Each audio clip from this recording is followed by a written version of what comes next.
Okay, despite that forecast for hot weather, Multnomah County health officials say they still might open cooling shelters for people in need, but they're not going to make that final decision until the day before. So still some uncertainty right now, which has a lot of people who are living on the streets wondering where they can go to get out of that potentially deadly, harsh heat.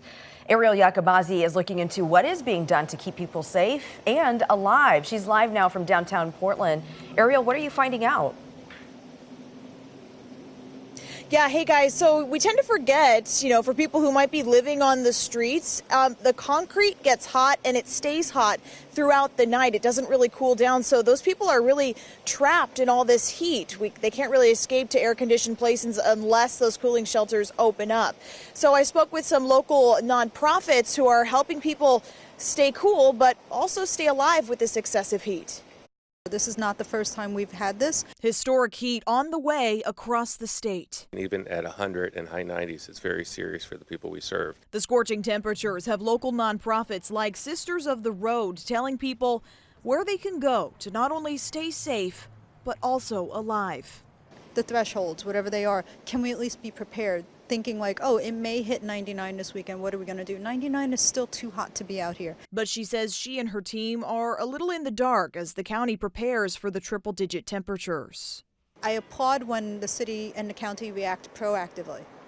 I understand not wanting to sometimes open something that on looking back should not have been or was not necessary, but you never know that until after. So that's hindsight. So I would rather we be almost overly cautious to save lives. Mahoney says they connect people to other nonprofits like Blanchet House, who will be handing out as much water as they can and offering food and a cool place to sit for the people who need it. It is really just about day in and day out, as long as the heat lasts, make sure that we can do things to make people as comfortable as they can in this weather, but we're really looking to help keep people alive. Executive Director Scott Kerman says they have learned a few things from the deadly heat wave a few years ago.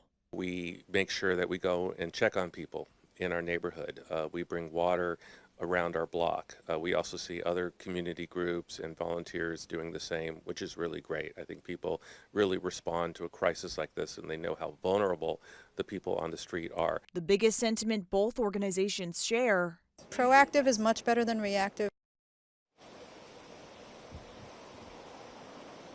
Yeah, so something to note, places like Blanchet House are always looking for, more water, more help, more things like fruits and veggies that have water in them to really help people who are out on the street and don't have the same resources as other people. And we also just want to reiterate, we don't know when those next cooling shelters will open, as the Multnomah County commissioners will make that decision the day before they open. Reporting live in downtown Portland tonight, Ariel Yakabazi, KOIN 6 News. I mean, we just hope we get a response soon, as we are seeing that forecast from Natasha. It's going to get very hot, potentially deadly. Ariel, thank you.